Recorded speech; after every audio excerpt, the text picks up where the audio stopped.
Hello student. तो आज हम समझते हैं पीएचडी के पॉइंट ऑफ व्यू से महत्वपूर्ण कृषि वर्ष। यहाँ से हमारे जनरल एग्रीकल्चर का टॉपिक है, जैसे हमने आपको सिलेबस में बताया था। उसमें पहला हमारा क्या था, जनरल एग्रीकल्चर। तो ये जनरल एग्रीकल्चर का टॉपिक है। यहाँ से क्वेश्चंस बनते हैं आपके, बहुत ज्यादा महत्वपूर्ण टॉपिक है आपके लिए।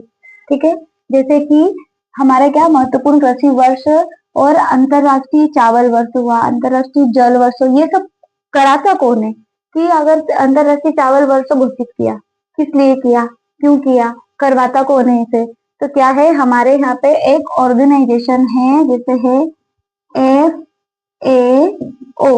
FAO food agriculture organisation. क्या है? Food agriculture organisation. इस ऑर्गेनाइजेशन में अलग अलग देशों की सदस्यता होती है। अब वो सदस्य हमारा देश भी उसमें एक सदस्य है।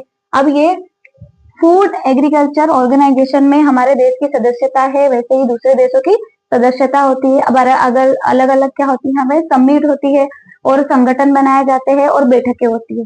उसके हिसाब से देखा जाता है कि हमारे पूरे वर्ल्ड के लिए, विश्व के लिए अभी फिलहाल की स्थिति में क्या क्या जरूरतें हैं, क्या क्या इम्पोर्टेंट है। जैसे कि 2004 में हमें चावल उत्पादन को बढ़ावा देना था। ये पूरे वर्ल्ड के लिए था कि चावल उत्पादन को बढ़ावा देना है, हमें चावल के उत्पादन को अच्छे से कराना है, चावल की अच्छी अच्छी वेराइटियां निकालना है। तो क्या बनाया गया था हमारे एक ऑर्गेनाइजेशन से, अंतरराष्ट्रीय चावल वर्ष। कब घोषित किया गया था? अंतरराष्ट्रीय चावल वर्ष कब मनाया गया था? अंतरराष्ट्रीय चावल वर्ष घोषित किया गया था 2004 को। और इसमें पूरे वर्ष किस पे ध्यान दिया गया था? चावल संबंधित चीजों से, चावल के उत्पादन से, है ना। अब हम इसको याद करने का तरीका देखेंगे। अंतरराष्ट्रीय चावल दिवस 2004, कितने? 2 4, कितने दाने? 2 4 दाने, 2 4 दाने, 2 4 दाने किसके? चावल के। तो च से चावल, च से चार, और कितने दाने? 2 4 दाने, 2 4 दाने चावल के। तो आपको ये आसानी से याद हो जाएगा, क्योंकि बहुत सारे अभी तो आपकी स्टार्टिंग है, मतलब जैसे शुरुआत में क्या होता है कि कम वर्ष होते हैं तो हमें याद हो जाते हैं, पर आप जैसे जैसे आगे बढ़ते जाओगे तो आपको अलग अलग, जैसे IRI, ICARI, इनके सबके वर्ष याद करना पड़ेगा। IBRI, इन सबके वर्ष आते हैं एग्जाम में, तो आपको वो याद करना पड़ेगा। तो क्या होता है कि कंफ्यूजन हो जाता है, तो हमको क्या करना रहता है, ज्यादा से ज्यादा ट्रिक से पढ़ना पड़ेगा। अगर पीएटी में चीजें ज्यादा याद रखती है, पीएटी क्या और भी चीजें हो, कंपटीशन एग्जाम हो, तो आपको याद रखनी है, तो आपको ट्रिक लगाना पड़ेगी। आपको हमारी ट्रिक नहीं समझ में, आप खुद से ट्रिक बनाओ। आप खुद की जितनी ट्रिक बनाओगे आपको चीजें उतनी क्लियर होगी, उतनी याद रहेगी। इमेजिनेशन से करो। तो कितने दाने? 2 4 दाने किसके? चावल के। ठीक है, फिर हमारा दूसरा वर्ष क्या हो गया?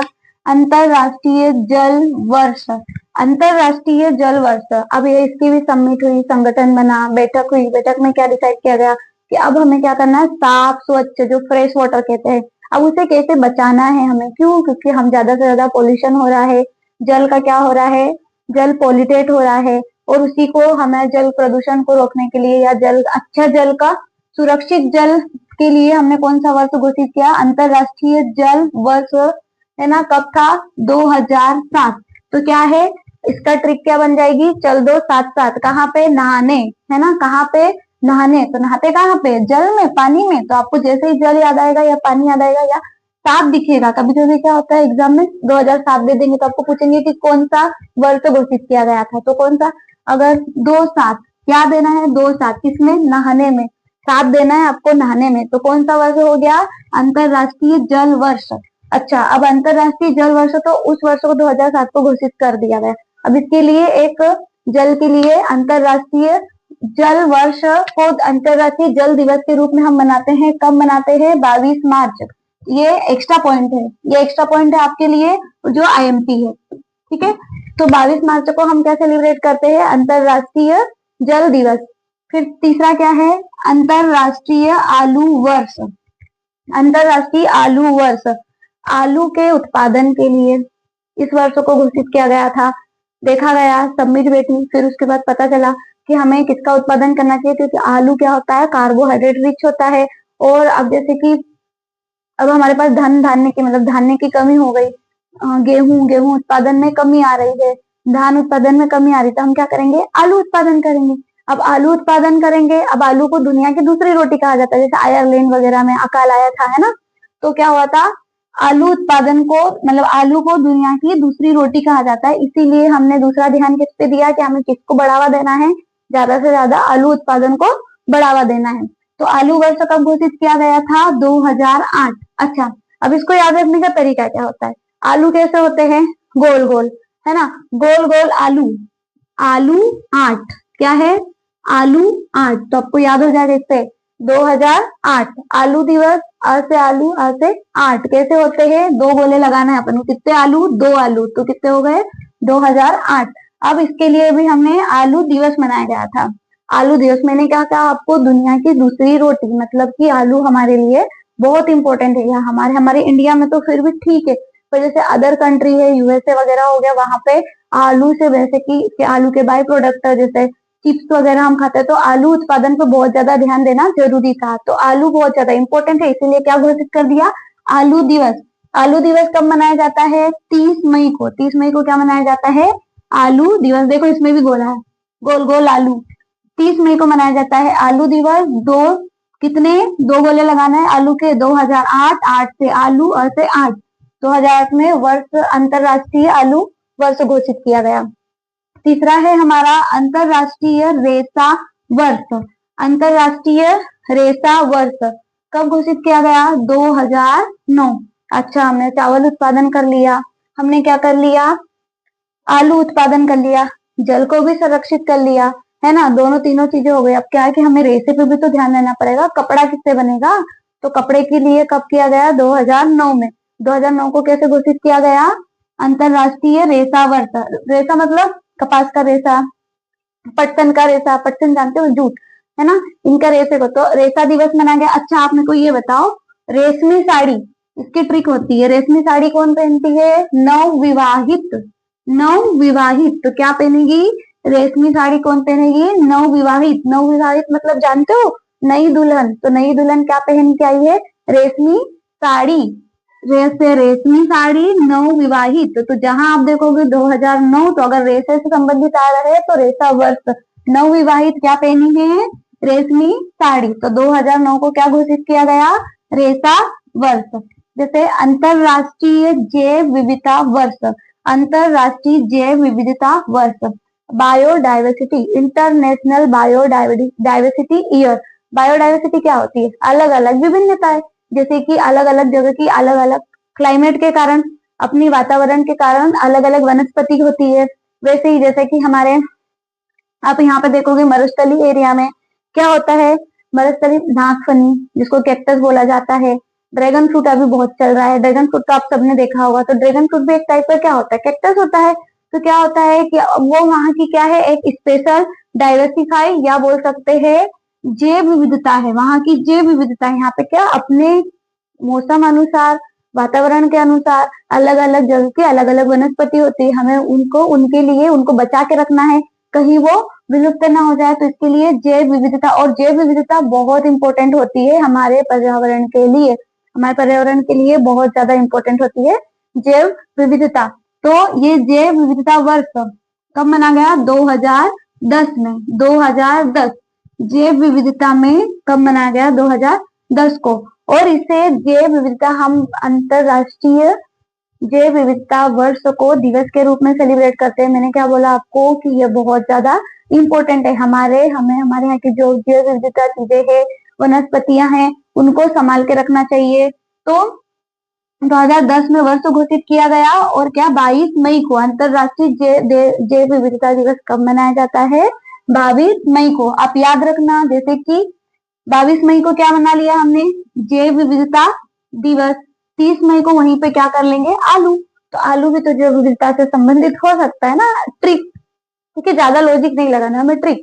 अगर 22 मई को हमने क्या मनाया, जैव विविधता दिवस, वनस्पति की बात हो रही है, तो वहीं पे अगर आलू, तो 30 मई को आलू दिवस। जैव विविधता दिवस कब हो गया, 22 मई को। ठीक है, अब नेक्स्ट देखते हैं, अंतरराष्ट्रीय वन वर्ष। वन, अब आपको जैसे कि सबको पता है कि वन हमारे लिए बहुत ज्यादा इंपॉर्टेंट है, वनों को बचाना। अभी हमारे सबके यहाँ चल रहा है कि वन बचाओ, पर्यावरण बचाओ, सांसें बचाओ, वृक्ष बचाओ, सांसें बचाओ, ये सब चल रहा है।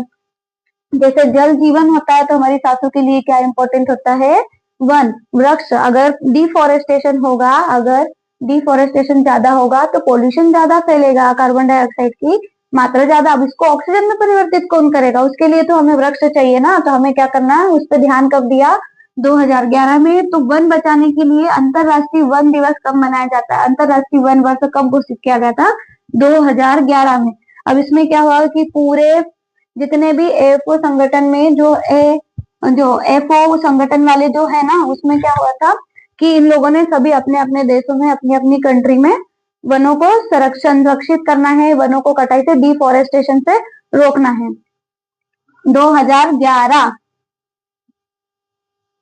अब ये कब सेलिब्रेट किया जाता है, 21 मार्च को अंतरराष्ट्रीय वन दिवस। अंतरराष्ट्रीय वन दिवस कब मनाया जाता है, 21 मार्च को।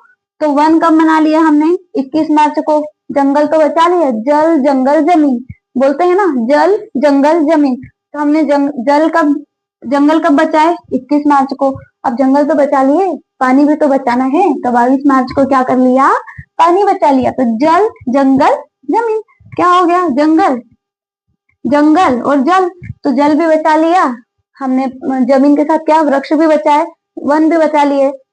तो 21 मार्च को क्या हो गया, जंगल, 22 मार्च को क्या हो गया, जल। अब क्या हो गया नेक्स्ट हमारा, अंतरराष्ट्रीय सहकारिता वर्ष। अंतरराष्ट्रीय सहकारिता वर्ष, इसको कोऑपरेटिव बोलते हैं, इंग्लिश में क्या बोलते हैं, इंटरनेशनल कोऑपरेटिव ईयर। सहकारिता मतलब इसमें क्या होता है, जैसे कि आपने एक अपने आपके गांव में समिति देखी होगी, समिति होगी ना आपके गांव में पंचायत के साथ। तो समिति में क्या होता है, इसका 50% किसका भाग होता है, गवर्नमेंट का, और 50% किसका होगा, गांव के लोग जो समिति बनाएंगे उनके सदस्यों का।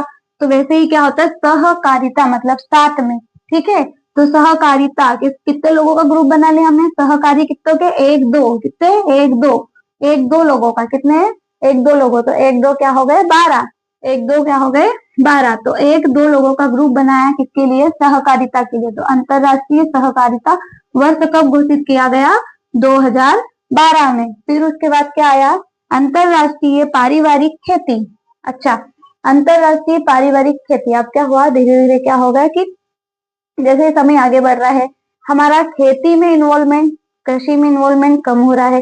पारिवारिक खेती मतलब पीढ़ी दर पीढ़ी जो खेतियां चली जाती है और जिसमें पूरा परिवार पार्टिसिपेट करता है, जो पूरी फैमिली होती है वो पार्टिसिपेट करती है। जैसे कि हमारे घर में मम्मी हुए, पापा, अगर पापा खेती करते तो मम्मी भी खेती करेंगे, मम्मी भी जाएंगे, बच्चे भी जाएंगे, सब इन्वॉल्व है। इसमें क्या होगा कि लेबर कम लगेगी और कॉस्ट ऑफ कल्टीवेशन में हमारी कमी आएगी। कॉस्ट ऑफ कल्टीवेशन मतलब हमको कॉस्ट, कल्टीवेशन में जो कॉस्ट लगती है, लेबर कॉस्ट, उसको क्या कर दिया जाता है, कम कर दिया जाता है।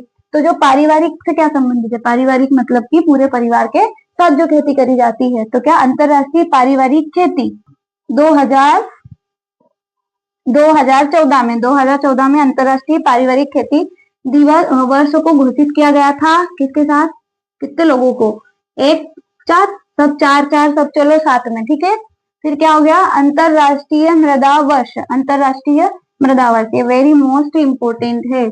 अंतरराष्ट्रीय मृदा वर्ष, आप इस पे स्टार लगा लो, 2 स्टार लगा लो, 3 स्टार लगा लो, पीएटी में पूछा जाता है। एक तो आलू वर्ष पूछा जाता है, चावल वर्ष पूछा जाता है और मृदा वर्ष पूछा जाता है। तो इम्पोर्टेंट क्या होगा हमारे लिए, आलू, चावल और क्या हो जाएगा, मृदा। ये 3 हमारे लिए बहुत इंपॉर्टेंट है। मृदा तो पूछा ही जाता है। अभी जैसे आपका बीएससी में सिलेक्शन हो जाएगा, पीएटी क्वालिफाई हो जाएगा, आपका बीएससी में सिलेक्शन होगा।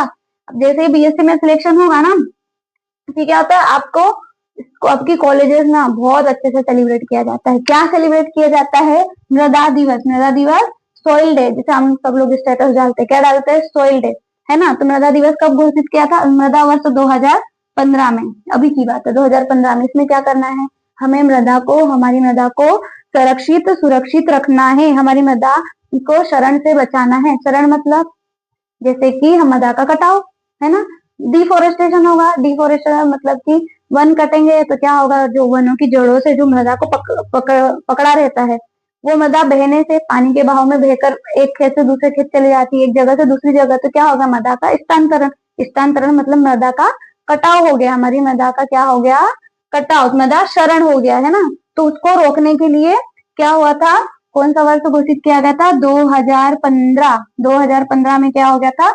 मृदा अंतरराष्ट्रीय मृदा वर्ष।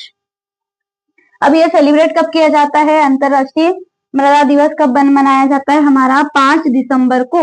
5 दिसंबर को आपकी कॉलेजेस में सब बड़े बड़े से बैनर लग जाएंगे, पोस्टर लग जाएंगे। Soil day, national soil day, international soil day. ठीक है, तो इंटरनेशनल सॉइल डे कब मनाया जाता है? 5 दिसंबर को। 1 दिसंबर से बात आई तो अब एक याद रख लेना, 23 दिसंबर को क्या मनाया जाता है? 23 दिसंबर को क्या सेलिब्रेट किया जाता है? दिसंबर में 2 चीज इंपॉर्टेंट आती है। तो 5 दिसंबर को तो हमने मृदा को बचा लिया, सॉइल डे बना लिया। 23 दिसंबर को मनाया जाता है किसान दिवस। ये भी पीएटी के पॉइंट ऑफ व्यू से, क्या पीएटी से ही इम्पोर्टेंट नहीं है, हर जगह इम्पोर्टेंट है कि किसान दिवस कब मनाया जाता है? 23 दिसंबर। 5 दिसंबर मृदा दिवस, 23 दिसंबर किसान दिवस, है ना। फिर उसके बाद अब किसान दिवस ऐसे कोई वर्ष घोषित नहीं किया था। किसान दिवस सेलिब्रेट करते हैं कि हमारे जो चौधरी चरण सिंह जी थे, जो हमारे पहले चीफ मिनिस्टर ऑफ, मतलब फार्मर के जो पहले फार्मर मिनिस्टर थे, उनकी जयंती पर क्या मनाया जाता है? किसान दिवस। और ये इंपॉर्टेंट है, किसान दिवस पीएटी में आता था हमारे टाइम। 2016 की जो पीएटी थी, 2016 की पीएटी में किसान दिवस वाला क्वेश्चन आया था, तो ये इंपॉर्टेंट है। बोला अंतरराष्ट्रीय मृदा दिवस मनाया जाता है। ठीक है, अंतरराष्ट्रीय दलहन वर्ष कब है? 2016 को। 2016 में क्या वर्ष घोषित किया गया था? अंतरराष्ट्रीय दलहन वर्ष। अब ये था, इसको सेलिब्रेट करने के पीछे क्या था? हमें दलहन का उत्पादन, सभी चीजों को उत्पादन कर लिया, अब हमें दालों का अच्छे से उत्पादन करना है। क्यों? क्योंकि प्रोटीन की कमी हो जाएगी अगर दालों का उत्पादन नहीं होगा। ठीक है, ये था हमारा टॉपिक महत्वपूर्ण कृषि वर्ष, जो आपकी पीएटी के, जैसे हम अभी डिटेल पीएटी वाला कोर्स नहीं लेके आए हैं। हमारा कोर्स क्या है, अभी हमने टारगेट किया है जो जून में एग्जाम होने वाली है आपको, तो जून की एग्जाम के पॉइंट ऑफ व्यू से कौन कौन से टॉपिक आपके बहुत ज्यादा इंपॉर्टेंट हो सकते हैं, पूरा सिलेबस वाइज आपको पढ़ाया जाएगा। और इस टॉपिक से कितने क्वेश्चन बन सकते हैं आपको हमने पिछले वीडियो में बता दिया गया है। तो ये जनरल एग्रीकल्चर का टॉपिक था। अब जैसे ऐसे जनरल एग्रीकल्चर में जैसे भी टॉपिक बनेंगे इंपॉर्टेंट टॉपिक, वो आपको इस वीडियो, इसके जैसे ये वीडियो है, इसके नेक्स्ट वीडियो में आपको करा जाएंगे। तो आप कंटिन्यू वीडियो को फॉलो करें, क्योंकि आपके क्वेश्चन यहाँ से बनेंगे। ठीक है, तो अगर आपको वीडियो अच्छा लगा तो उसके लिए लाइक, शेयर और सब्सक्राइब करें। Thank you.